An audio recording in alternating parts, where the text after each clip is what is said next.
But, I mean, the fact of it is, we know our defensive weaknesses in the fullback positions, and our strength is in the middle with those two centre-backs. So, for us, we're probably quite happy to have them play wide quite often, especially considering they don't have a number 9 in the starting 11. Obviously, they do have Goncalo Ramos, who's a good player in his own right, but he's not starting for them. It is Ousmane Dembele starting as the 9, and his movement is obviously very impressive.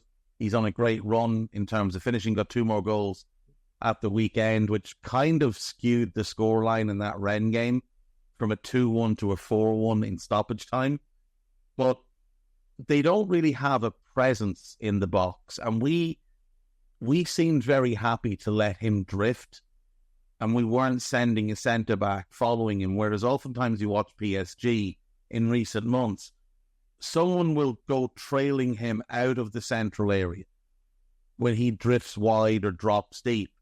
And all of a sudden now there's an awful lot more space for everybody else to move into, whether it's a runner from midfield or it's Kavicha, Barcola, Doué. When they beat their fullback, all of a sudden they're moving into maybe a pocket of space that somebody has left empty. We didn't do that, and I wouldn't expect us to do that again on Tuesday night. I think we'll be a bit more aggressive in how we play. I think we'll look to be a bit more forceful and have a bit more of the ball, and I don't imagine we'll be as bad on the ball as we were in that first game. Certainly hope not, because you certainly can't rely on, let's say, Alisson to produce a performance on the same level as he did in the first game. I know he's the best, and I know he's exceptionally good, and I know he's more consistent than anyone else, but still there are a number of potentially non-repeatable saves in that first leg, so you don't want to be just expecting that the best game of his life, as he said it, is going to be replicated 1 week later. I think it's really important for Liverpool to step up in midfield. Like, I don't mean to step up as in someone's got to step up. I mean literally step up, like 10 yards further up the pitch. We were conceding way too much ground in that game.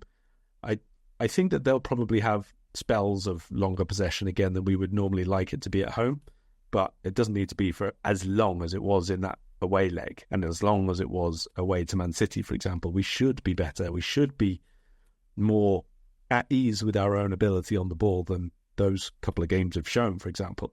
Now, you might argue that I'm talking rubbish here because we won both of those games, and that's fair enough if that's your point of view. But for me, I think the danger is always quite significantly heightened if you are attempting to do that 20 yards further back towards your own goal, your own penalty box, whatever it is, rather than trying to engage and trying to be at least, let's say, 20 to 25 minutes of the half on the front foot and keeping them pinned back, or keeping them, if they're maintaining possession, because they're very, very good and they're hard to press and win the ball off, at the very least forcing them backwards and keeping the ball in their own half of the pitch. Our line of engagement needs to be higher, even if that doesn't mean we actually win the ball back every single time of those. No, that's the thing. I mean, it's almost like, do you remember, I don't know if you remember this game, we played West Ham at the London Stadium a few years ago. Moyes was managing them, and they weren't pressing us with any intent to win the ball back. They were pressing us just to force us back and allow their defensive line to edge up a little bit. And then they'd settle in, so they'd start in a deeper block. We'd have possession. They'd press us back. The block would move and it would settle. And then the game would play in that area for a minute or two. And then they'd press us a little bit again. They weren't doing it in big chasing presses. It was like they were trying to gain 3 to 5 yards of territory each time. These small incremental gains. And they went from, over the course of about 15 minutes, us dominating the ball and not being able to open them up outside their penalty box, to us knocking the ball around in their back four. And their defensive line suddenly 15 yards outside their 18-yard box, whereas it previously had been inside their 18-yard box. And I think we can do something similar to that, where you're not overcommitting. You're not necessarily looking to take the ball off them. You're just forcing them to play in areas where it's less risk for us. Yeah, I would agree with that. I mean, as always, there is a trade-off. When you try one thing, you're potentially allowing another thing to form or have, in this case, I think, more room to be a threat, and that is obviously the pacing behind our fullbacks.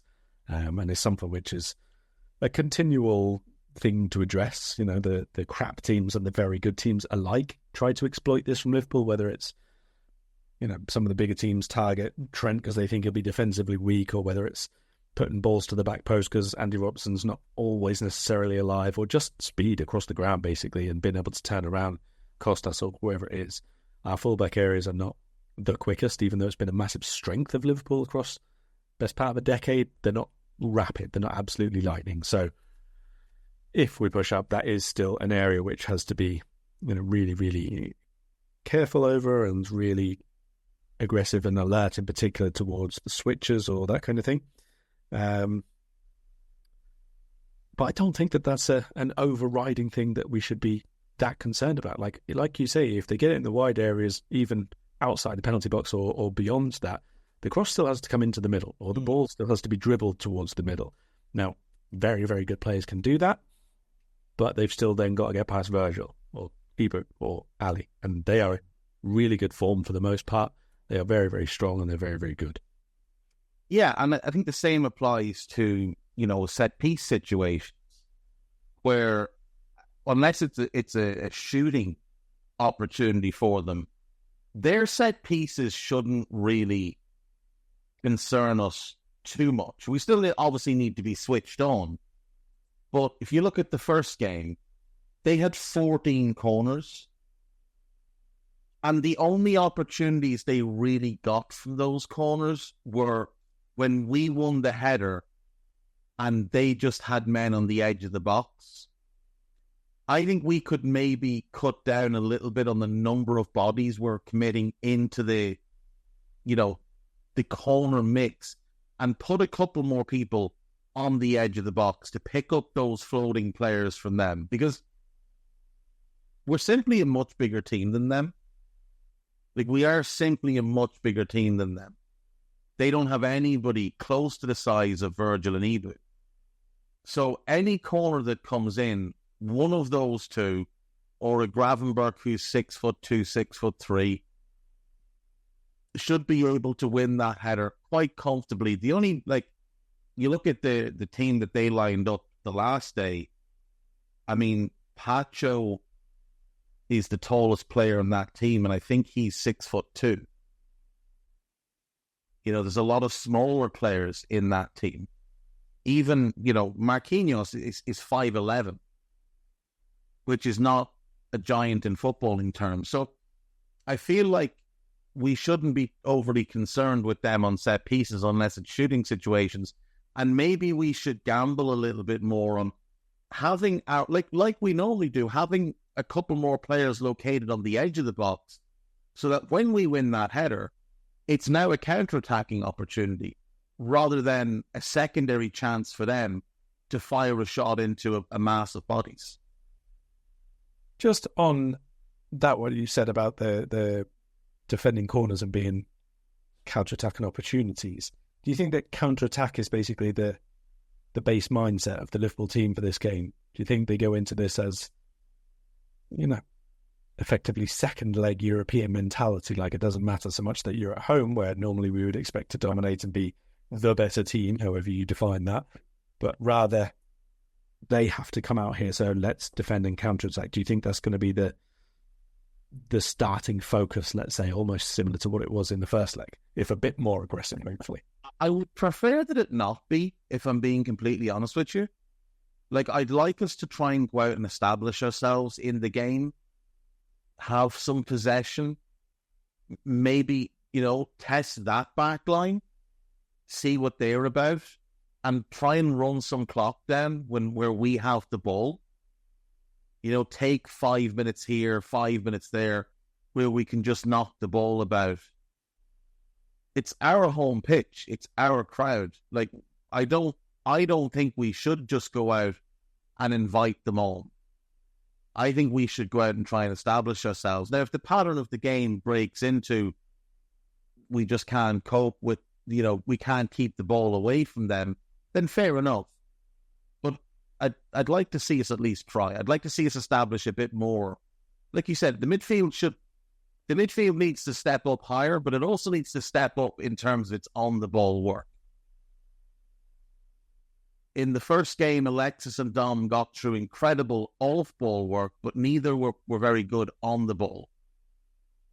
I'd like to see both of them have good on-ball games here, because I think there's weaknesses in that PSG defence.